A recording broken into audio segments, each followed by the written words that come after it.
নমস্কার, Mithun the helpline আমাদের education YouTube চ্যানেলে সকলকে স্বাগত জানাই। তো আপনাদের জন্য একটি গুরুত্বপূর্ণ নিউজ বা গুরুত্বপূর্ণ খবর বলতে পারি। সেটা হচ্ছে আমাদের প্রাইমারি টিচার রিক্রুটমেন্টের ইন্টারভিউ ভোটের জন্য বন্ধ হয়ে রয়েছে, জানেন। তো কবে থেকে আবার ইন্টারভিউ প্রসেসিং শুরু হতে চলেছে এবং কোন জেলা দিয়ে শুরু হতে চলেছে, এভরিথিং সমস্ত কিছু গুরুত্বপূর্ণ আপডেট দিচ্ছি। এবং এছাড়াও কাট অফ মার্কস নিয়ে আমরা একটা গুরুত্বপূর্ণ কথা বলবো এবং এই রিক্রুটমেন্ট কী হবে সেটাও একটু বলছি খুব শর্টে। আচ্ছা, প্রথমে বলে নিই, আপনাদের এটা মে মাসের শেষ, অর্থাৎ জুন মাসের প্রথম থেকে ধরে রাখুন, মে মাসের শেষ এবং জুন মাসের প্রথম থেকেই আপনাদের ইন্টারভিউ প্রসেসিং শুরু হতে চলেছে। মানে আপনি ধরে রাখুন যে মে মাসের শেষ থেকে ধরে রাখুন, খুব লেট হলে জুন মাসের প্রথম থেকে শুরু হবে আপনাদের ইন্টারভিউ প্রসেসিং। এবং কোন জেলা দিয়ে প্রথম শুরু হচ্ছে? পুরুলিয়া, তারপরে বীরভূম, তারপর পরপর আমি আমাদের ইউটিউব চ্যানেলে ডিটেলসটা বলেছি কোন কোন জেলা, তারপর পরপর কোন জেলাগুলো আসছে, এবং আপনাদের কাট অফ নিয়েও আমরা ডিটেলসটা বলেছি। এবং যারা ইন্টারভিউয়ের জন্য, তোমরা জানো যে আমরা ইন্টারভিউয়ে যে ক্লাসগুলো করিয়েছিলাম সেখান থেকে হুবহু তোমরা, মানে ইন্টারভিউ কমন কোন দিন দেওয়া সম্ভব নয়, কিন্তু আমি তোমাদের একটা জায়গা সেভাবে করে নোটস আকার সমস্ত কিছু রেডি করে দিয়েছিলাম। তো আমরা তোমাদের জন্য স্পেশালি আবার একটা কোর্স চালু করেছি প্রাইমারি টিচার রিক্রুটমেন্টের ইন্টারভিউয়ের জন্য। অলরেডি প্রথম 100 জনকে এই অফারটা দিচ্ছি অলরেডি, মানে আর অল্প দু চারটে সিট বাকি আছে। তোমাদের অ্যাডমিশন নিতে চাও, নিচে নম্বর দেখতে পাচ্ছ, এই নম্বরে অবশ্যই যোগাযোগ করো।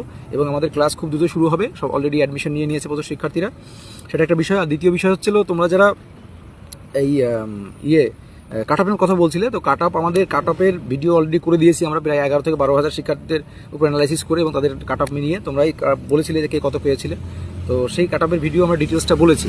আর তোমাদের এই রিক্রুটমেন্ট এবং ভ্যাকান্সি বৃদ্ধি নিয়েও বলি। প্রথম কথা হচ্ছিল, এই রিক্রুটমেন্ট কি এই বছরে শেষ হবে কিনা, সেটা আমি তোমাদের বলেছি যে এই গভর্নমেন্ট যদি থাকে তাহলে এই রিক্রুটমেন্ট এই বছরে শেষ হবে না, কিন্তু গভর্নমেন্ট পরিবর্তন হলে তারপরে এটা পলিটিক্স হয়ে যাচ্ছে। তারপর বলছি এই গভর্নমেন্ট চেঞ্জ হলে পরে এই রিক্রুটমেন্ট এই বছরেই হবে এবং শূন্যপদ বৃদ্ধি হবে এবং যারা মোটামুটি ইন্টারভিউ দিয়েছে সবারই চাকরি হয়ে যাবে।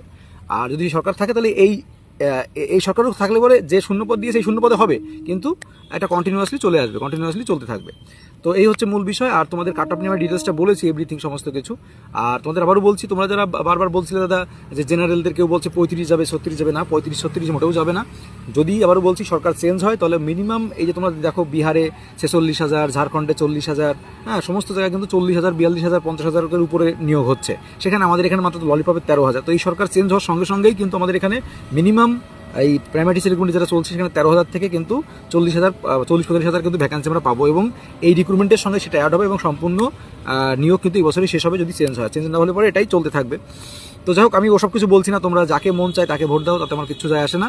তবে তোমরা যারা ইন্টারভিউয়ের জন্য অ্যাডমিশন নিতেছো, নিচে নম্বর দেখতে পাচ্ছ, এবং আমরা কীভাবে ক্লাস করাবো, কীভাবে কি মক টেস্ট নেবো, এভরিথিং সমস্ত কিছু আমাদের ইউটিউবে আলোচনা করেছি, তোমরা দেখে নিও, ঠিক আছে।